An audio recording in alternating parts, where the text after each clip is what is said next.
In 1887, Grover Cleveland was President of the United States. Pittsburgh was a bustling city of some 200,000 people, and a local baseball team called the Alleghenies officially joined the National League. The Alleghenies had formed in 1876, but their nickname didn't change until 1890. The Pittsburgh team in that league was known to sign players from another league, and they were known as pirating these players. So as a Pittsburgh team got known as the Pirates, and it sort of stuck. In 1891, the Pirates began playing in Exposition Park, near the site now occupied by Three Rivers Stadium. But the Pirates had little success until a German immigrant named Barney Dreyfus purchased the ball club and merged it with his Louisville team. He somehow got interested in going to ball games. He bought an interest in the Louisville club, and from then on, that was just his whole life's work, because that was what he loved, and he brought the Louisville club into Pittsburgh the 1st of January, 1900. Under new player manager Fred Clark, the Pirates were National League champions in 1901, 2, and 3, and then Dreyfus made history. And in 1903, Boston won in the American League and Pittsburgh won in the National League, and my father called Mr. Colorized, who was president of the Boston club, and asked him if he didn't think it would be a good idea if they played a series, and that was the beginning of the World Series. A one-page contract spelled out the guidelines for the first and only 9-game World Series. The Pirates went up 3-1, but Boston came storming back to take the next 4 games and capture the championship behind a pitching staff led by the immortal Cy Young. Despite the loss, Fred Clark maintained a standard of excellence. He managed the Pirates for 16 years and won more than 1,400 games and was inducted into baseball's Hall of Fame. Of course, it helped to have a player like Honus Wagner. Born in Carnegie, Pennsylvania, Wagner is considered the greatest shortstop of all time. He led the league in hitting 8 times, finished with a career batting average of .329, and was an original member of the Hall of Fame. He was one of the greatest. There's no question, he was one of the greatest. I tell you, he had one trick that nobody else has ever done. He could time a runner running to first base so that he beats him by that much. He had the greatest timer that I ever saw. My father, of course, pointed him out to me. And I saw him make a bare-handed stop and throw one time, and that really impressed me. Of course, he had tremendous hands. You wouldn't have believed his hands. With the Flying Dutchman leading the way, the Battlin Bucs won a team record 110 games in 1909 and went to the World Series for the 2nd time. Their opponents were the Detroit Tigers, setting up a confrontation between the 2 greatest players of that era, Honus Wagner and Ty Cobb. The 1909 World Series began at brand new Forbes Field, which had opened its gates on June 30th of that year. Built in less than 4 months in the Oakland section of Pittsburgh, Forbes Field was a marvel of its time, the first ballpark ever constructed entirely of concrete and steel. The teams traded wins through the first 6 games of the series, with Wagner batting .333 to Cobb's .231. Game 7 was played in Detroit, and the Bucs ran away with it. Both of Pittsburgh's home runs in the series were hit by player-manager Clark, but the real hero was a rookie pitcher named Babe Adams, who won 3 games, including the 7th, as the Bucs captured their first World Championship. Even with stars such as Wilbur Cooper, the team's all-time leader in wins with 202, it would be 16 years before the Pirates returned to the series. Meanwhile, the United States would enter a world war in which thousands of Pittsburghers would serve, while back at home, both coal miners and steel workers would engage in unsuccessful strike efforts. The world was changing fast, and radio was at the forefront. Pittsburgh's KDKA was the country's first station. And in 1921, a Pittsburgh-Philadelphia game called on KDKA by Harold Arlen was the first baseball broadcast. 1 year later, Bill McKechnie was named manager of a promising Pirate team with a young third baseman named Harold Joseph Trainer, more commonly known as Pie. The veteran leader of the team was Max Carey, a rugged outfielder and future Hall of Famer. In 16 seasons with the Pirates, Carey led the league in stolen bases 10 times. With future Hall of Famer Kai Kyler also emerging as a star in the early 20s, the Pirates were once again one of baseball's best teams. And in 1925, Pittsburgh won the National League pennant. The 25 World Series opened at Forbes Field against the defending world champion Washington Senators. Despite Max Carey's phenomenal .458 batting average in the series, the Bucs fell behind 3-1. But they battled back to win the next two, and then faced Walter Johnson in the 7th game at Forbes Field. We got behind 4-0 before we recovered, and Walter Johnson was pitching against us. And of course, Walter Johnson was the greatest in the American League for many years.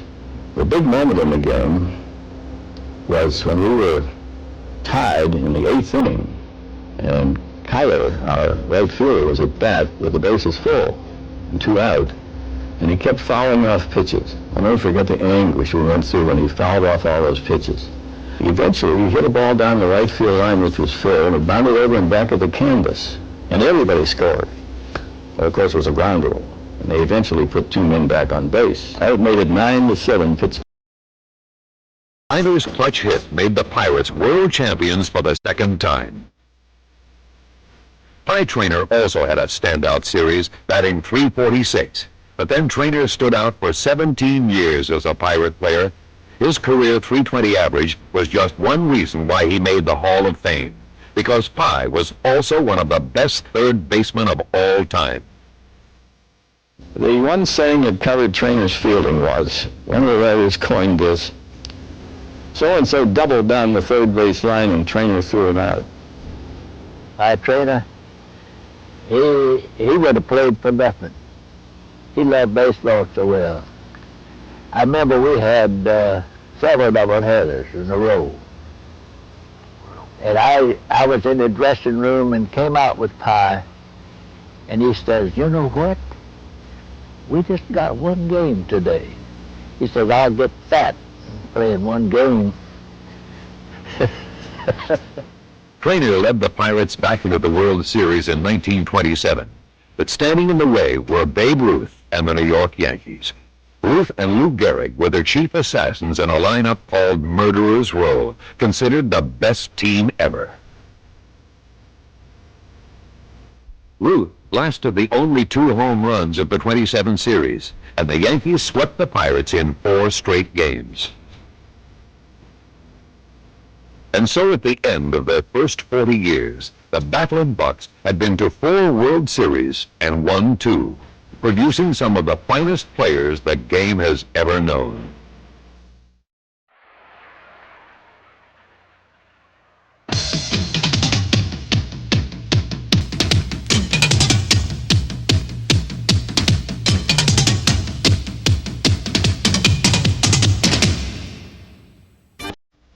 The Roaring Twenties were in full swing with flappers and dance marathons. But in 1929, the stock market crash brought tough times. Unemployment hit Pittsburgh hard, and the death of owner Barney Dreyfus in 1932 was a big blow for the Pirates. Son-in-law William Benswanger took over as president of the team, and in 1934, he appointed Pie Trainer as manager.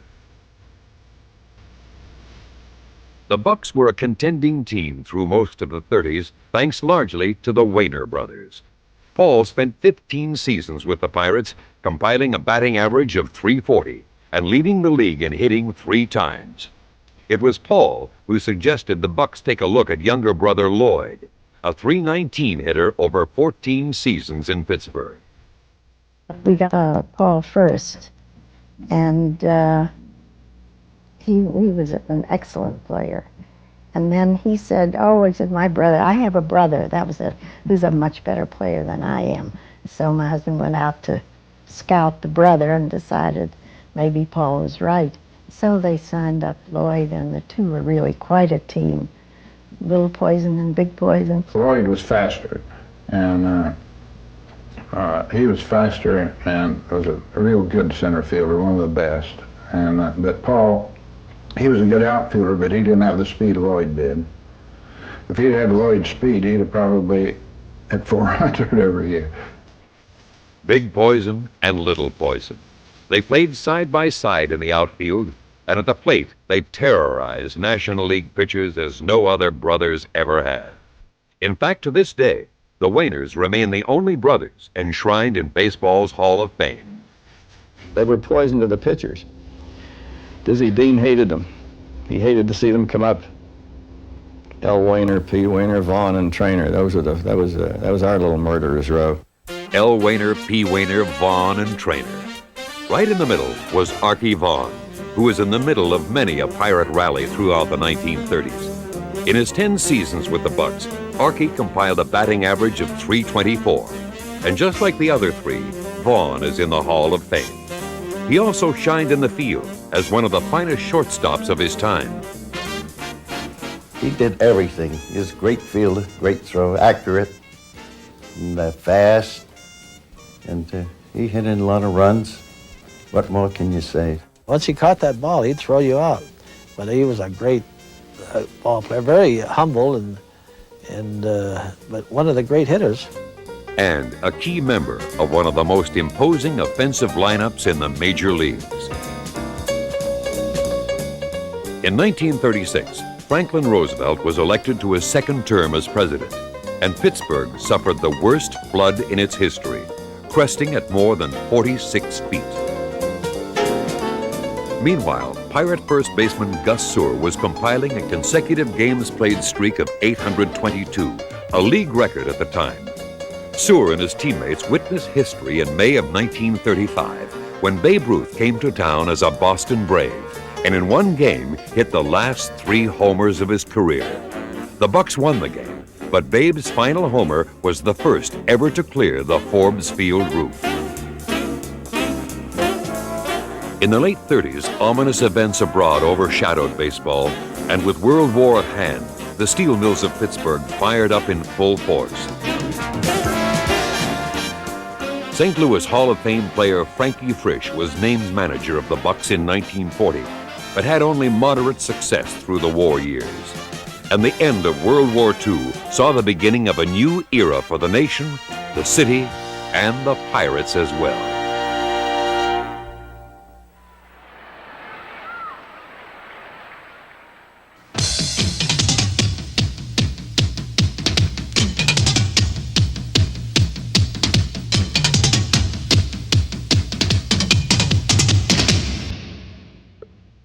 In 1946, Pittsburgh was thriving, but after 46 years, the Dreyfus family decided to sell the Pirates. People who came in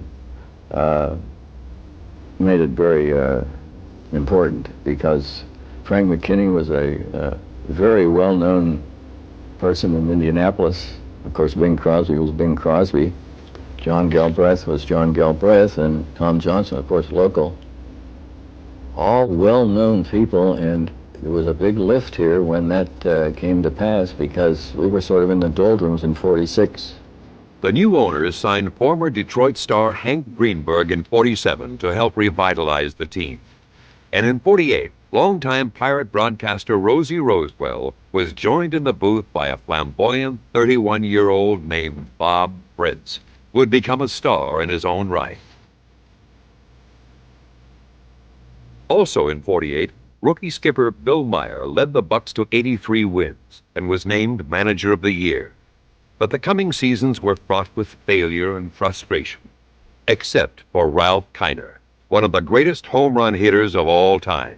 He blasted 301 in 7.5 seasons as a Pirate and was a gate attraction all to himself.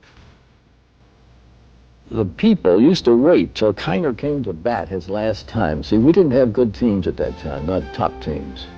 And then after Kiner batted the last time, you would see an exodus. People would get up and leave.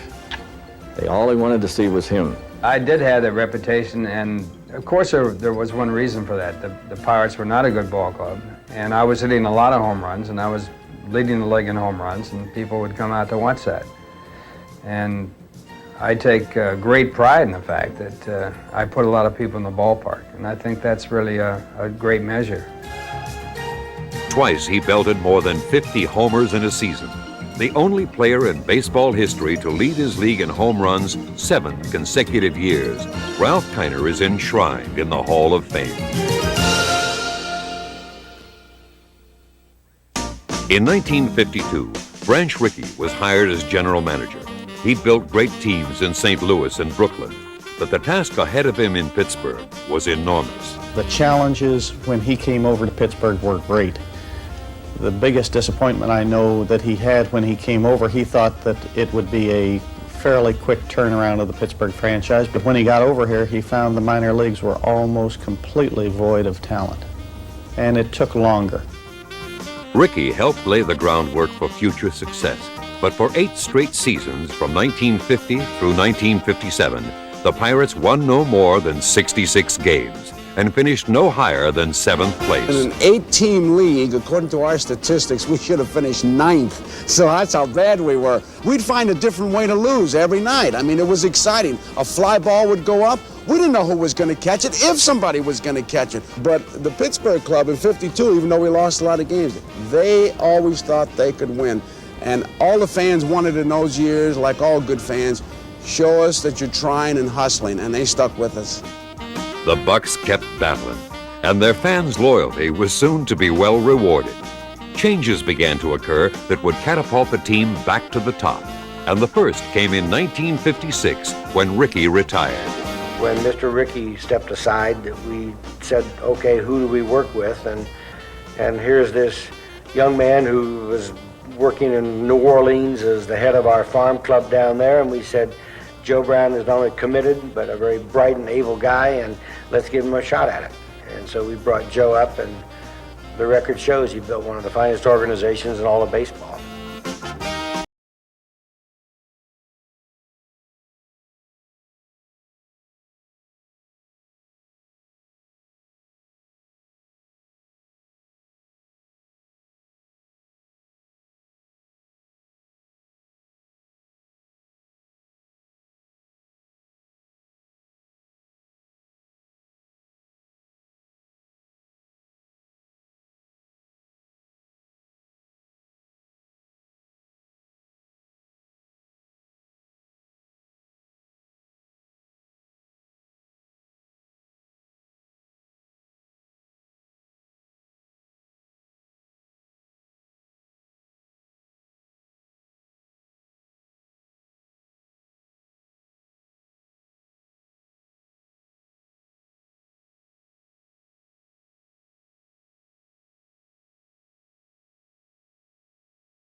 Smokey Burgess gave us a left-hand hitting catcher, which we needed. The Bucs fell back a bit in '59 and finished 4th. But on the night of May 26th in Milwaukee, perhaps the greatest one-game pitching performance in baseball history was achieved by Pirate newcomer Harvey Haddix, who did not allow a single Braves batter to get on base through 12 innings. But the one thing that I didn't realize, and I didn't know it until afterwards, that I hadn't walked somebody somewhere along the line.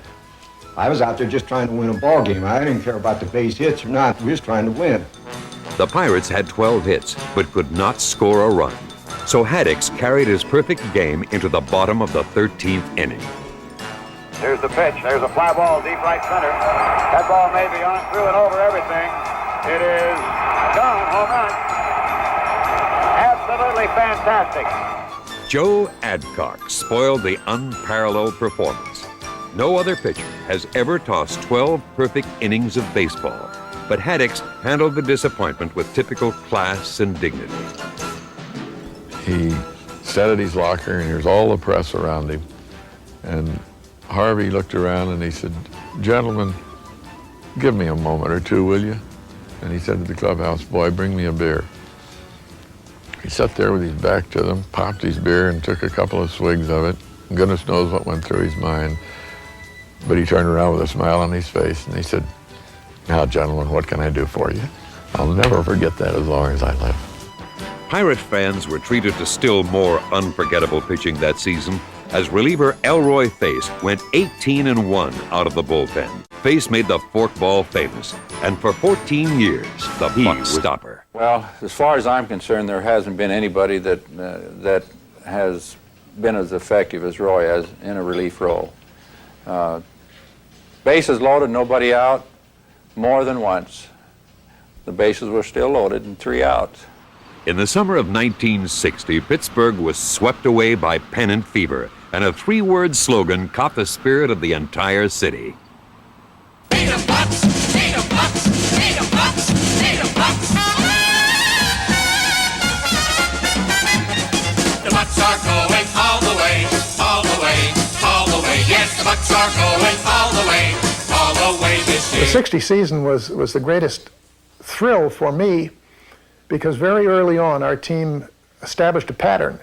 We were never out of any game. I think we won over 45 games after the 7th inning that year. It was a team of destiny. Yes, the Bucs are going all the way, all the way, all the way. Yes, the Bucs are going all the way this year.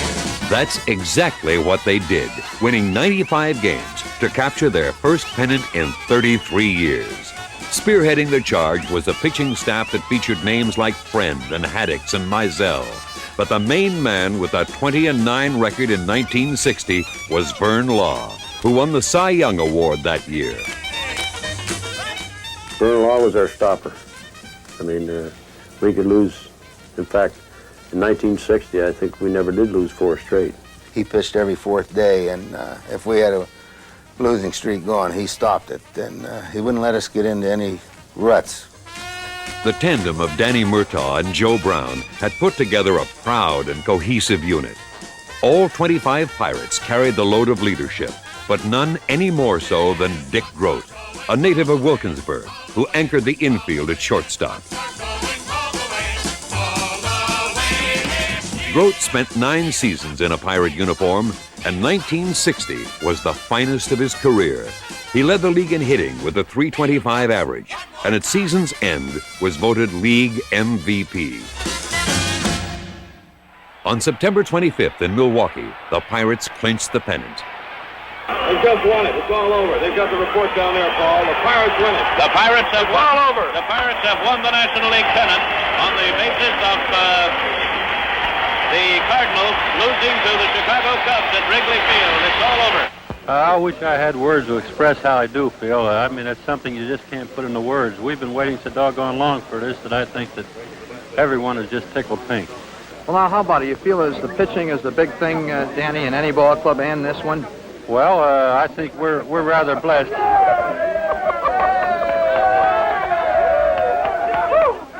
We didn't put the other side of it. Nothing to do with it. God! Darn. Well, Danny, that's sort of a sample of what's going to happen if you win the World Series. How about that? Oh, my, I'm for it 100%. The memorable thing to me was when we came back to Pittsburgh. Downtown Pittsburgh was jammed. Chamber of Commerce provided convertible cars, and the people just were ecstatic. It was like VJ Day and VE Day and New Year's Eve and everything else combined. It was a moving experience. It, I think, was typical of the kind of support that Pittsburgh gives you when you're good. The eyes of the nation focused on the World Series opener at Forbes Field as the Bucs were set to battle the mighty New York Yankees. In Game 1, Roy Face came on for the save after 7 strong innings by Vern Law, who got credit for the 6-4 win. But the Yankees hitters exploded to crush the Bucs in the next 2 games. winning 16-3 at Forbes Field and then 10-0 at Yankee Stadium, giving New York a 2-1 lead in the series. The Pirates were counting on Vern Law to come back and stem the tide in Game 4. We got to stop this right now. You know, I mean, it's we can't have, you know, we just can't give them the edge right now. We've got to shut it off. And fortunately, we were able to do that. I got a double play ball that first inning, able to get out of the inning without them scoring. And then I felt like we were back in control at that point. Once again, it was Elroy to the rescue. Law departed after 6 1/3 innings with the Pirates ahead 3-2. And that's the way it stayed thanks to Face, who registered his second save of the series with some fine defensive support from center fielder Bill Verdon. With the series now tied at 2 games apiece, Face was fast becoming a national celebrity.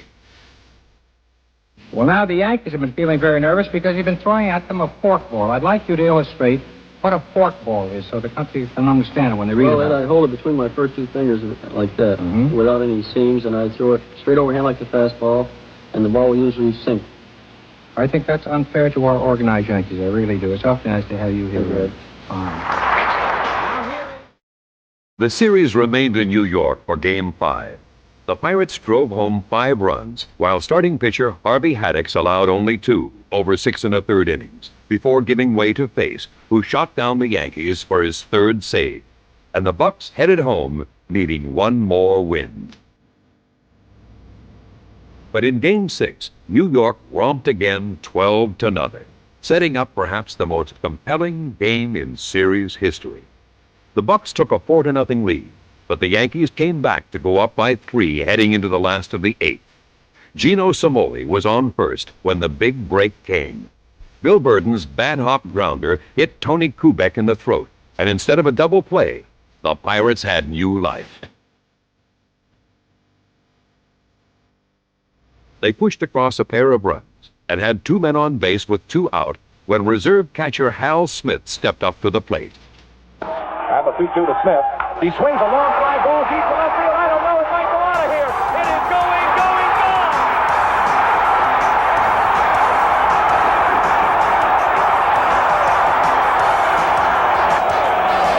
Forbes Field is at this moment an outdoor insane asylum.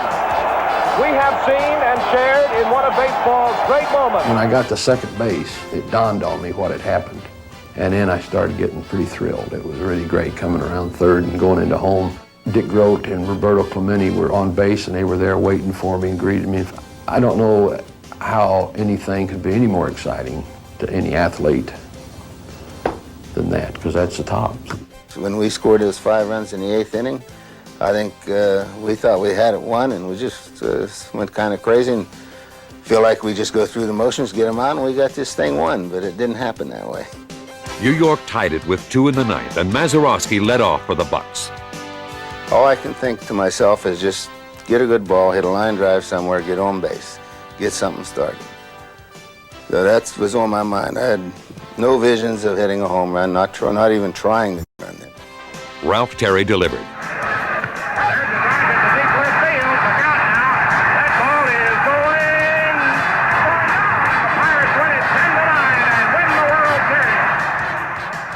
I just lost composure and started jumping around like crazy and throwing my hat around, and I don't know, I just went a little crazy, and I never did show my emotions on a ball field before, but I had to that time.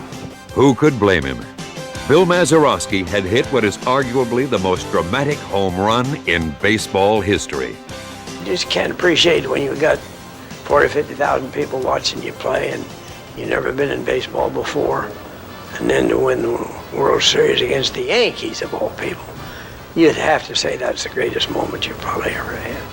The Battlin Bucs had overcome the odds to win the World Championship after a wait of 35 years, and Pittsburgh went absolutely wild.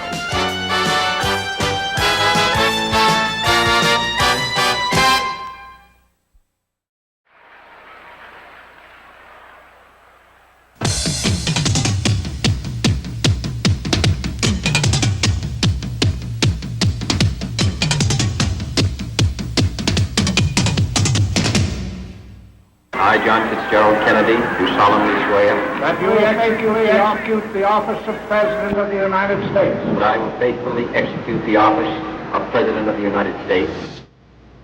In the early 1960s, more than 600,000 people lived in Pittsburgh, and downtown was rapidly building up. But the Bucs were breaking down as many of their stars became aging veterans.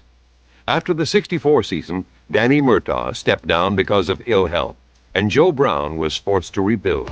I'd say what Joe's greatest claim is that he built the team when it went down in the mid-'60s. He brought it back up, and he's responsible for that team of the '70s.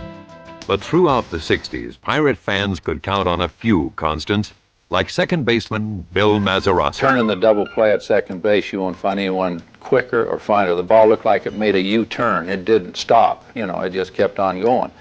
And that's, just one of the finest players that ever played second base. He was an outstanding player, and I really believe he deserves to be in the Hall of Fame. Roberto Clemente also starred throughout the '60s and was named League MVP in '66. Clemente was the first of several Latin players recruited to the Pirates. With an infusion of new talent in the late '60s, the Bucs were ready to battle their way back to the top, especially with Willie Stargell having already established himself as one of the game's great power hitters. From 1964 through 1979, Stargell slammed at least 20 homers in all but one season, and his 475 career home runs are tied for 15th place all time.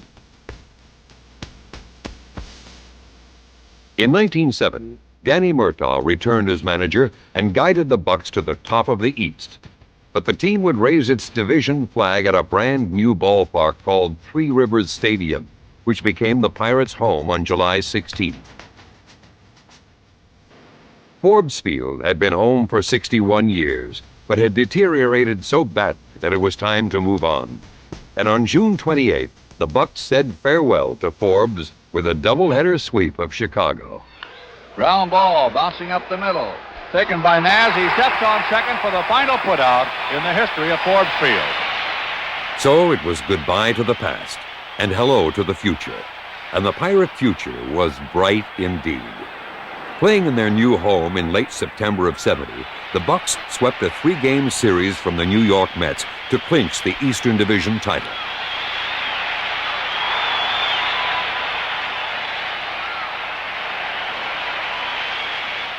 The 1970 playoffs ended in Cincinnati, where the Reds completed a 3-game sweep of the Pirates. But at season's end, Murtaugh received Manager of the Year honors in a classic presentation by Casey Stengel. But here, I want you to take that gift and listen. I might be fooling up here, but you run me out of baseball. And I want to tell you something, you are slicker than they think you are. In 1971, the Pirates would not be denied as they sailed off with their second straight Eastern Division crown. Sparking the charge was Willie Stargell, who posted single-season career highs in home runs with 48 and RBIs with 125, while batting .295. Stargell's power was the perfect complement to a .341 average posted by Clemente as the Bucs won 97 games.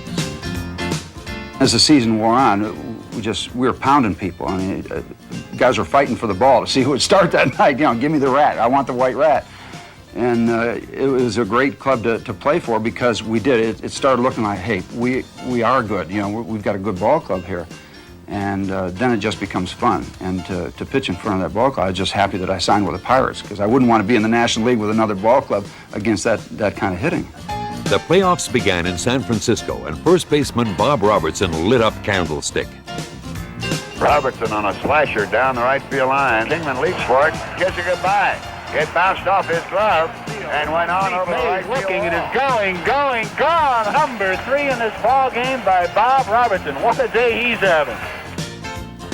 Relief ace Dave Justy was on the mound at Three Rivers as the Pirates blew past the Giants 3-1 and headed back to the World Series after an 11-year hiatus.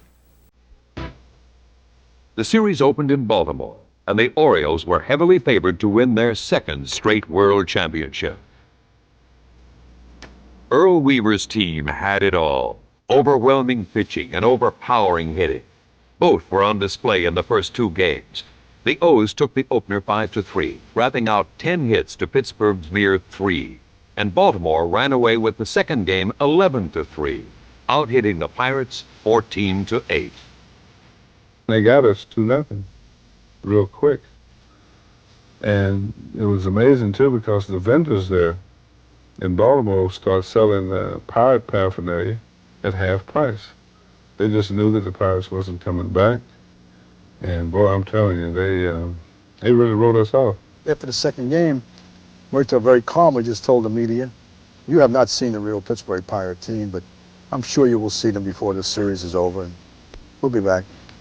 The scene shifted to Pittsburgh for Game 3, where Steve Blass grounded the O's with a masterful 3-1 victory. I didn't sleep too well the night before that third game, but went out and just had a whale of a ball game. Pitched a 3-hitter. There's a drive right down to Cash on a short hop. The Buccos win. Look at Blass. Game 4 in Pittsburgh made series history. This is the Golden Triangle of Pittsburgh, and there's a light on tonight. The fourth time in the history of the city of Pittsburgh, as all the office buildings have their lights on to celebrate the first night game in the history of the World Series. Here on the banks of the Monongahela, the Alleghenies, they join to form the Ohio River. And you're moving now into one of the most beautiful new parks in baseball, Three Rivers Stadium. But above all, the 71 series was a showcase for Roberto Clemente, who hit safely in every game, batted .414, and was named MVP.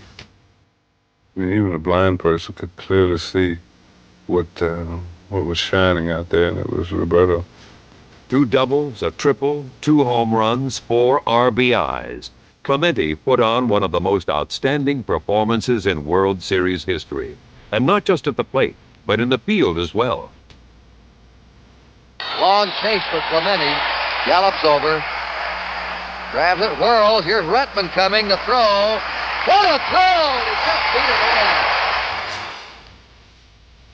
The first World Series night game was an opportunity for Clemente to display his talents to a larger audience, and he went 3 for 4, while 21-year-old rookie Bruce Peason allowed just 1 hit over 6 1/3 innings of relief, as the Bucs tied the series at 2 games apiece. Nellie Briles got the nod to start Game 5 and came through with a sensational 2-hit shutout that gave the Bucs a 3-game sweep at Three Rivers. Briles on the 1-2, set, throws. Here's a ground trickler well inside the bag of third. Pagan throws to second. The ball game is over. Pagan gets the 4th. Back to Baltimore for Game 6, which the O's won 3-2 in 10 innings, to set the stage for a final confrontation. And once again, Steve Blass took the mound for the Pirates. I went out to pitch in the bottom of the first inning, and I was all over the place because I wasn't locked in at all. Everything was registering, everything was occurring, and you can't really be too effective.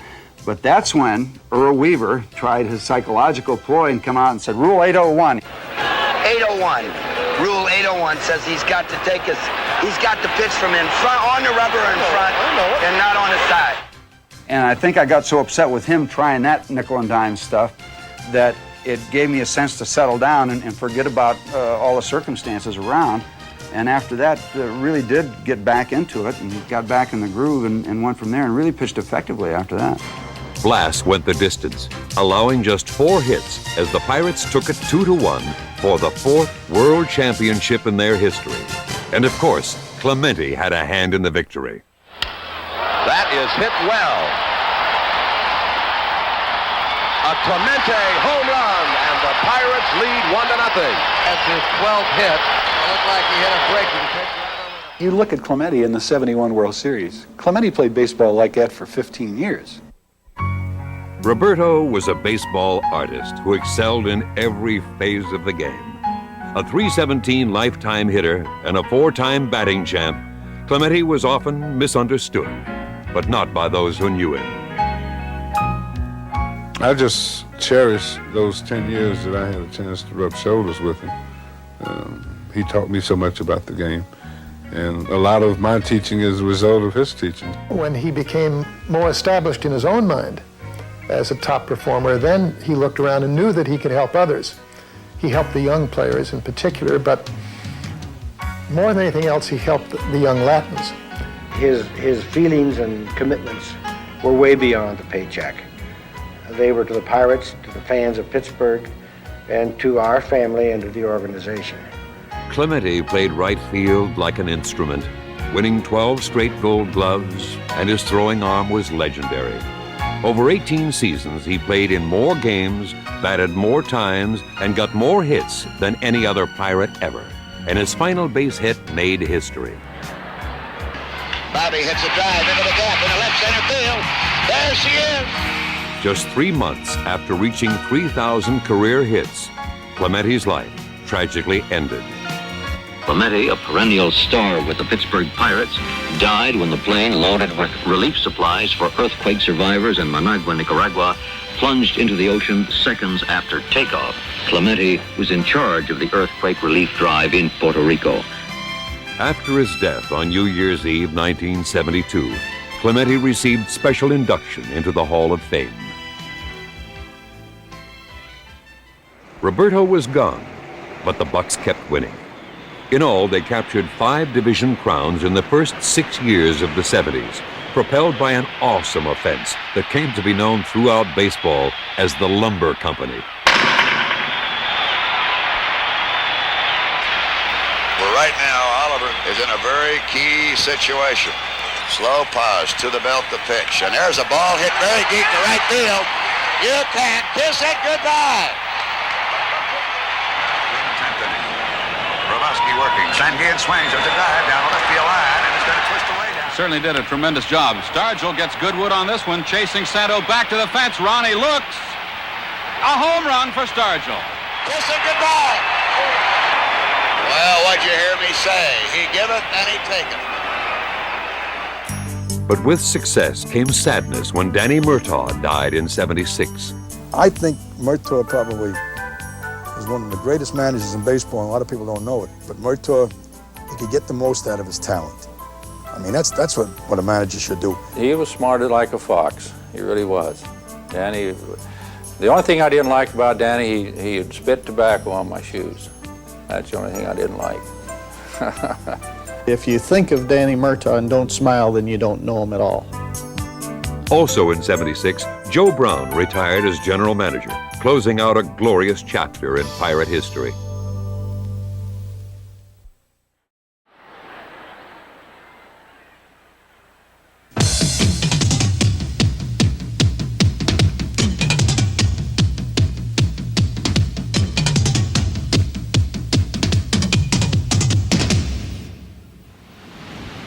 In 1977, Pittsburgh was in the midst of exciting change, and so were the Pirates. Through an unusual trade with the Oakland A's, the team acquired manager Chuck Tanner, a Newcastle native with baseball savvy and boundless enthusiasm. Pitcher John Candelaria was just one part of a solid nucleus of players that Tanner inherited. Another was 1978 MVP Dave Parker. And in '79, the Pirates won 98 games to reclaim the division crown. The Battlin Bucs of '79 were inspired by the gold cap stars of Willie Stargell and the raucous rhythms of Sister.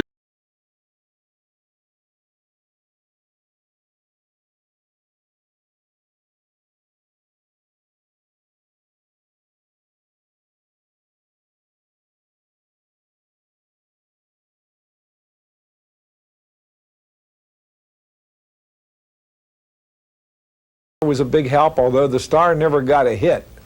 But all the players wanted them, and Willie would pass them out.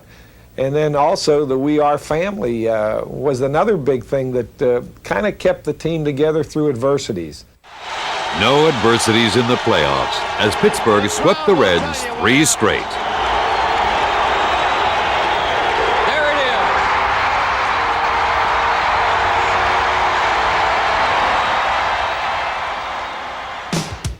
Once again, it was Earl Weaver's Orioles providing opposition as the '79 series began in Baltimore. 4 more for the 4 games you're going to win the 1979 Fall Classic. But the Bucs lost Game 1, 5-4. In Game 2, the score was tied in the ninth with catcher Ed Ott on second base. Tanner called on Manny Sanguillen to pinch hit, and Sangi came through in the clutch to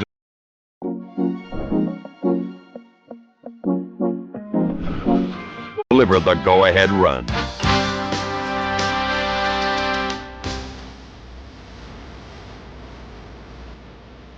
The O's were finished because Kent DeCulvey was just getting started.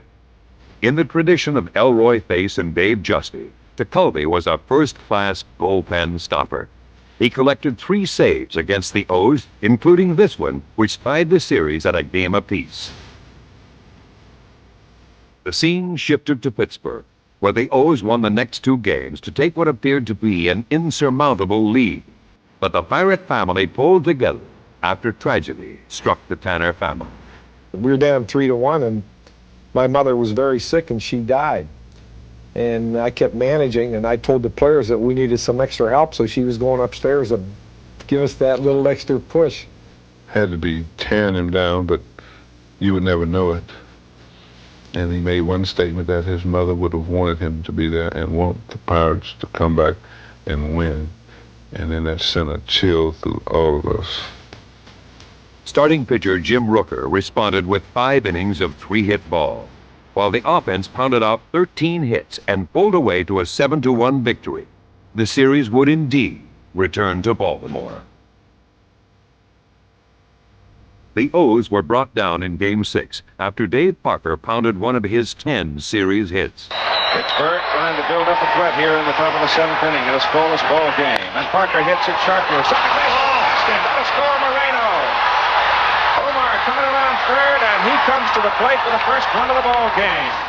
The Bucs got 3 more, and John Candelaria combined with DeCulvey to keep Baltimore off the board. Our pitching really did it for us. Our pitching was just fantastic, and then Stargell hit the big home run in the 7th game with Robinson on, and then the celebration started, and then we were the city of champions. That McGregor changeup that you've seen so much of tonight. Hit well, right field. Singleton to the wall, and this ball is gone. Willie Stargell, the big man. 7 times he had come to the plate in this series with runners in... The Bucs added 2 more runs in the 9th, and with 2 outs, DeCulvey put the finishing touch on a classic come-from-behind world championship. Kelly hits it in the air to center field. Moreno going toward right center, makes the catch. Pittsburgh wins it. And so this team, with its remarkable comeback capacity throughout the entire regular season, proved itself. The Pittsburgh Pirates of 1979 were an unusual breed of individuals that would just scrap and scrape and never gave up, and it proved in the finals when everybody thought that Baltimore was the better team, and maybe they were the better team. I don't know, but I know we got the ring. Thanks mostly to the man called Pops. MVP of the series and playoffs and co-MVP of the regular season, Stargell brought the Bucs home to a royal welcome and returned the tribute in kind. We feel that you people are just as responsible for our winning as we are. Pittsburgh is a big family. Stargell helped keep the Bucs aloft for 3 more seasons. But at the end of 1982, one of the classiest men in baseball bid farewell after 20 years.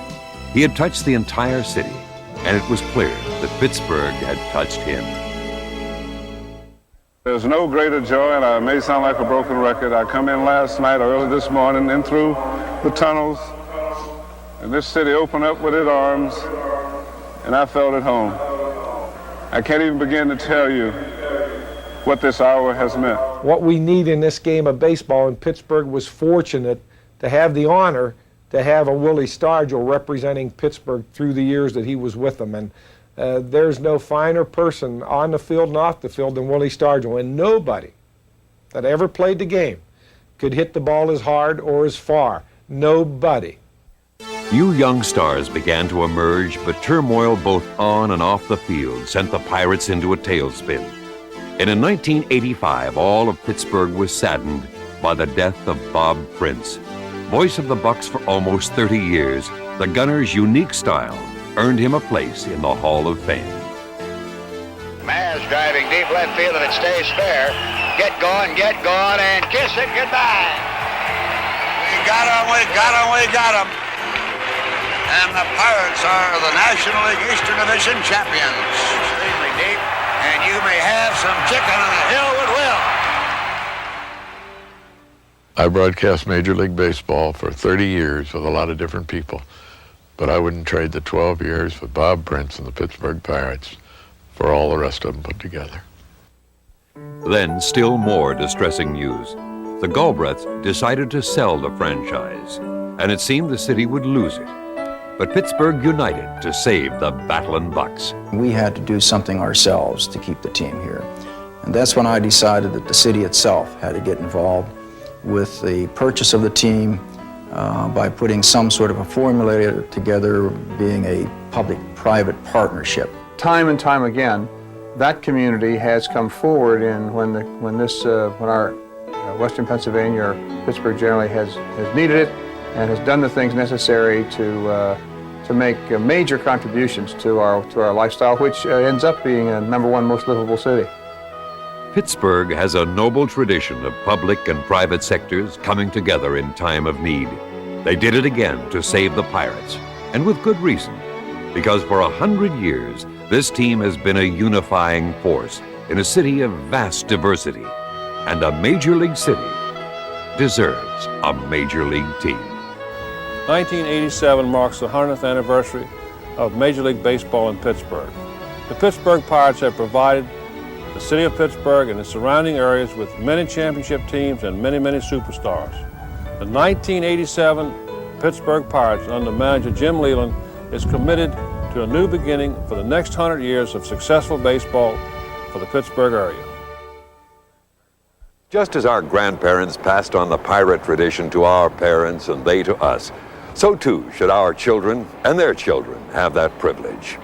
So 100 years from now, somebody else will be standing here next to old Honus, telling about the stars of 1993 and 2021 and 2068.